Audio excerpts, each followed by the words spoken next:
सर्वेभ्यो नमो नमः। प्यारे विद्यार्थियों, आज की संस्कृत भाषा की कक्षा में हम पुरुष, वचन और लिंग के बारे में पढ़ेंगे। इससे पहले की वीडियो में आपने पुरुष और वचन के बारे में पढ़ा था, उसका पुनः अभ्यास करेंगे और साथ ही साथ आज हम लिंग के बारे में पढ़ेंगे। देखिए बेटा, हमने इससे पहले पढ़ा था पुरुष कि संस्कृत में 3 पुरुष होते हैं। पुरुष से अर्थ यहाँ पे 3 पुरुष जो अलग अलग हैं। पहला है प्रथम पुरुष। प्रथम पुरुष उसे कहते हैं जिसकी बात की जाए और वह उपस्थित नहीं होता। दूसरा है मध्यम पुरुष। मध्यम पुरुष में हम बात को जो सुनने वाला होता है उसे हम मध्यम पुरुष कहते हैं। इसी तरह उत्तम पुरुष में बात को कहने वाला अपने लिए जिन शब्दों का प्रयोग करता है वो शब्द उत्तम पुरुष के लिए प्रयोग किए जाते हैं, उत्तम पुरुष में आते हैं। इसी तरह हमने वचन पढ़े थे। संस्कृत में वचन भी कितने होते हैं? 3। हिंदी भाषा में अभी तक आपने एक वचन और बहुवचन के बारे में पढ़ा था। अब यहाँ पर हम एक वस्तु के लिए एक वचन का प्रयोग करते हैं, 2 वस्तुओं के लिए द्विवचन का और 2 से अधिक वस्तुओं के लिए हम बहुवचन शब्द का प्रयोग करते हैं। इसी तरह आप देखेंगे लिंग। अब लिंग क्या होता है? लिंग का अर्थ है कि संस्कृत भाषा में लिंग 3 होते हैं। पहला है पुल्लिंग, दूसरा स्त्रीलिंग और तीसरा नपुंसक लिंग। देखिए बेटा, पुल्लिंग की श्रेणी में कौन आते हैं? पुल्लिंग की श्रेणी में वे शब्द आते हैं जो पुरुष की श्रेणी में आने वाले शब्द हैं, उनको पुल्लिंग कहा जाता है। जैसे आप देखेंगे, पहला शब्द है बालक। अब बालक का स्त्रीलिंग क्या होता है? बालिका। तो बालक जो शब्द है वो पुल्लिंग है। इसी तरह राम भी किसी पुरुष का नाम है। शेर का स्त्रीलिंग होता है शेरनी, एक पशु है, तो ये भी पुल्लिंग की श्रेणी में आता है। सिंह, जिसे संस्कृत में सिंह कहते हैं। अश्व कहते हैं घोड़े को। इसी तरह कबूतर कपोत है। कपोत संस्कृत में कहते हैं गज हाथी को कहते हैं। और छात्र का संस्कृत में अगर हम स्त्रीलिंग पढ़ेंगे तो छात्रा, हिंदी में और संस्कृत भाषा दोनों में ही छात्र का स्त्रीलिंग होगा छात्रा। तो इसी तरह इस श्रेणी में जो जितने भी शब्द हैं जो पुरुष की श्रेणी में आते हैं, पुरुष की तरह जिनका के नाम का उच्चारण किया जाता है, वे सारे शब्द जो हैं पुल्लिंग की श्रेणी में आते हैं, उन्हें हम पुल्लिंग शब्द कहते हैं। इसी तरह आप दूसरा देखेंगे स्त्रीलिंग। स्त्रीलिंग में आपने देखा होगा गीता, माता, सीता, राधिका। ठीक है, तो संस्कृत में जब हम पुल्लिंग शब्दों की बात करते हैं, स्त्रीलिंग शब्दों की बात जब हम करते हैं तो सबसे प्रथम जो पहचान होती है वो शब्द के अंत में आ की आवाज़ आती है। जैसे यहाँ देखेंगे नाम में क्या है? बालिका। अब स्त्री की श्रेणी में बालिका लड़की के लिए, छात्र की स्त्रीलिंग हो गई, पुरुष की महिला, चटका चिड़िया को कहते हैं, अजा बकरी को कहते हैं, लता बेल को कहते हैं। बेल से अर्थ यहाँ पे है ये जो इस तरह की बेल जो आपके घरों में सजी रहती है, फूलों की बेल, लोहे की बेल से नहीं है। यहाँ पे है फूलों की बेल से। फूलों की बेल को संस्कृत में लता कहते हैं। इसी तरह अगला है माला, जिसे आपकी मम्मियाँ गले में पहनती हैं, या माला किसी का नाम भी हो सकता है। तो ये सभी जो शब्द हैं वो क्या हैं, स्त्रीलिंग शब्द हैं। इसी तरह तीसरा जो है वो है नपुंसकलिंग। नपुंसकलिंग का अर्थ होता है निर्जीव वस्तु की श्रेणी में आने वाले नाम। निर्जीव जो सांस नहीं ले सकती, नॉन लिविंग थिंग्स जो होती हैं, जैसे फल, फल सांस लेता है नहीं ना, तो फल क्या है, नपुंसकलिंग, संस्कृत में कहते हैं फलम, एक फल को। इसी तरह पुस्तक, किताब को कहते हैं और संस्कृत में कहते हैं पुस्तकम। पंखा, व्यजनम, पत्ता। अब ये जितने भी शब्द हैं यहाँ, ये सारे ऐसे हैं जो सांस नहीं ले सकते हैं, तो इनको निर्जीव वस्तुओं में शामिल किया जाता है। इनकी अब देखिए एक बार दोबारा से, पत्रम, पत्र को कहते हैं चिट्ठी को, मेज कहते हैं फलकम, ठीक है। अब आप यहाँ पे एक बार पुनः देखेंगे कि आपने इससे पहले बालक या फिर राम ये शब्द रूप पढ़े होंगे, और इन शब्दों के साथ आपने ये भी पढ़ा होगा एकारांत पुल्लिंग शब्द।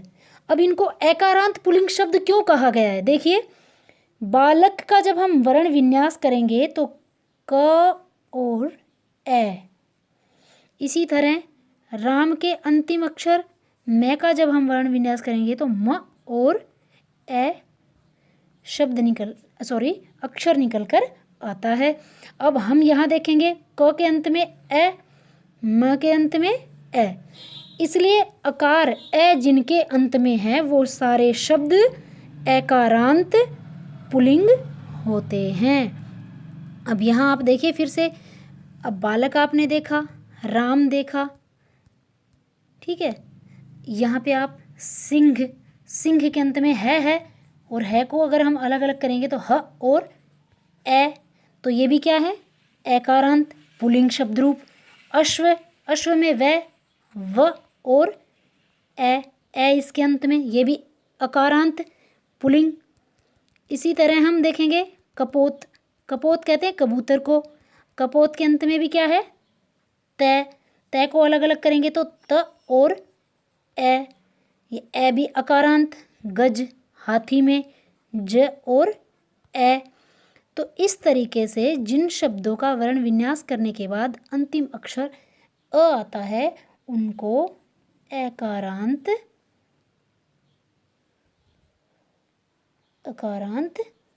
पुल्लिंग शब्द रूप कहते हैं, जो पुरुष की श्रेणी में शामिल होते हैं। अब आप देखेंगे आपने उसके बाद कक्षा षष्ठी में आने वाले बच्चों ने भी, और जो कक्षा 7वीं में गए उन बच्चों ने भी आकारांत शब्द रूप पढ़ा है। आकारांत, आकारांत, आकारांत में क्या होता है, आ अंत में आता है, एकारांत में ए और आकारांत में आ।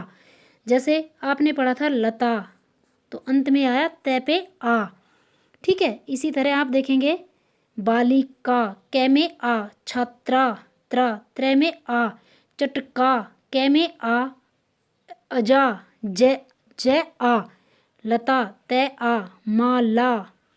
इसी तरह धरा, भूमि को कहते पृथ्वी को, धरा, रै में भी आ।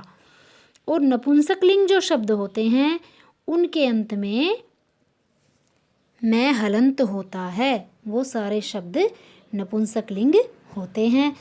अब यहाँ एक बार फिर से इनको कनेक्ट करके देखेंगे।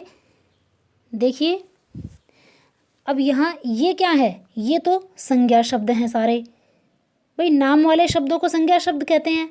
और यदि इनके सर्वनाम शब्द अगर बालक जा रहा है, इसकी जगह अगर ये कहा जाए कि वह जा रहा है, तो वह के लिए हम प्रयोग करेंगे। वह के लिए हमने आपको क्या बताया था, ये टेबल आपको पहले बताई थी, इसमें वह के लिए, क्योंकि ये पुल्लिंग है बालक, तो हमने क्या बताया था, वह के लिए सह और गम धातु से बना है गच्छ, और गच्छ का अर्थ होता है जाना, और सह गच्छति, वह जाता है।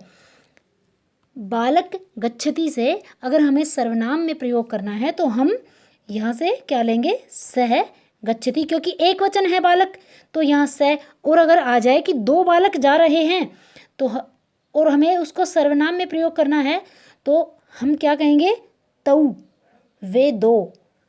गच्छति से गच्छतः द्विवचन प्रयोग होगा। इसी तरह बहुवचन में अगर वे सब बालक जाते हैं तो बालकः बालकौ बालकः, और इसी तरह आ जाएगा। अगर हम सर्वनाम शब्दों का प्रयोग करेंगे तो बालकः की जगह सह, बालकौ तौ, और बालकः की जगह आ जाएगा ते, वे सब बालक जाते हैं, ते। ठीक है, इसी तरह से आप देखेंगे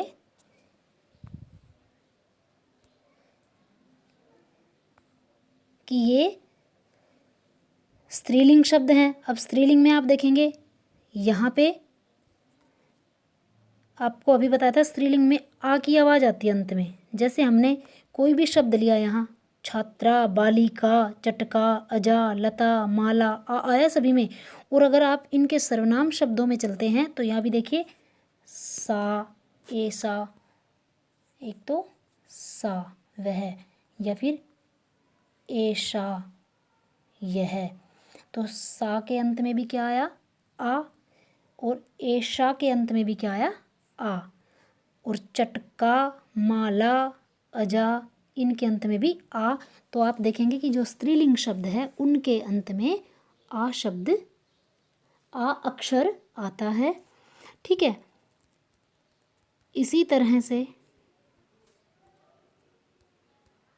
एक बार पुनः दोहराई कर लेते हैं हम।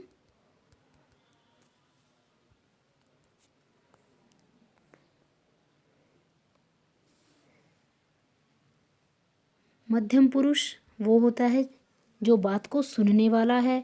मध्यम पुरुष के लिए हम तुम क्या कर रहे हो, तुम। अब जैसे बोल रही हूँ मैं, इस वीडियो में मैं बोल रही हूँ तो मैं कौन हूँ, बोलने वाली, बात को कहने वाली। तो मैं कौन हूँ, अहम, मैं। ठीक है, और यदि मेरे साथ एक टीचर और दो हम बोलते तो आवाम, हम दो बोल रहे हैं।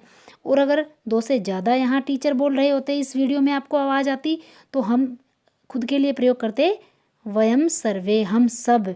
ठीक है, इसी तरह अगर एक बच्चा सुन रहा है इस वीडियो को तो क्या तुम सुन रहे हो, तो तुम के लिए हम यहाँ प्रयोग करेंगे त्वम। और यदि दो छात्र यहाँ पे सुन रहे हैं या, तो हम कहेंगे क्या तुम दो सुन रहे हो, तुम दो के लिए क्या आएगा, युवाम। तो बात को जो सुनने वाला होता है वो मध्यम पुरुष होता है, बात को कहने वाला उत्तम पुरुष, और जिसकी बात की जाए और वह उपस्थित नहीं होता उसे हम प्रथम पुरुष की श्रेणी में डालते हैं। तो इसी तरह हमने कक्षा 5वीं के बच्चों के लिए ये नया है, छठी कक्षा के बच्चों के लिए रिवीजन है, और 7वीं कक्षा के बच्चों के लिए भी ये रिवीजन है। इसको ध्यान से समझें, पढ़ें। इसके बाद ही हम लघु लघु संस्कृत भाषा के शब्दों का निर्माण कर सकते हैं, शब्दों से वाक्यों का निर्माण कर सकते हैं, और इसी तरह संस्कृत भाषा हम बोल सकते हैं। धन्यवाद। यदि आपको वीडियो पसंद आया हो तो लाइक करें, शेयर करें।